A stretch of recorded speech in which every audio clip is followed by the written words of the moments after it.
The legitimacy of Korea's scandal-ridden spy agency is being called into question. Prosecutors raided the headquarters of the National Intelligence Service late Monday over suspicions that it fabricated evidence in an espionage case. Yoo Li-an reports. The case revolves around a former Seoul Metropolitan Government official, Yoo Woo-seong, who was accused of being a North Korean spy.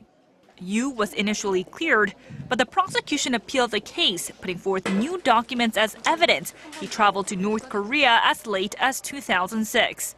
Those documents were provided by the National Intelligence Service.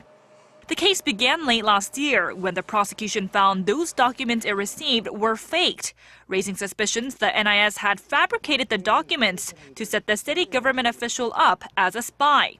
Those suspicions gained traction after an NIS informant claimed he had forged the documents.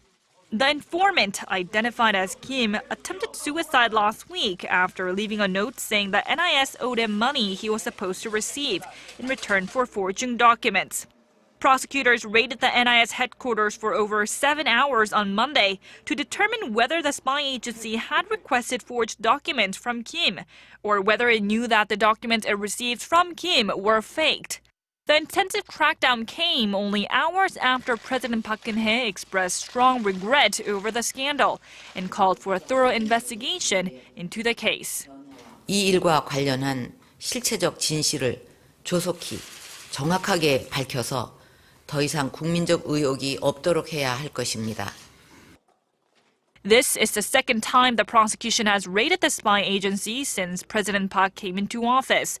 The first time was in April last year when the NIS was suspected of meddling in the 2012 presidential election to drum up support for Park.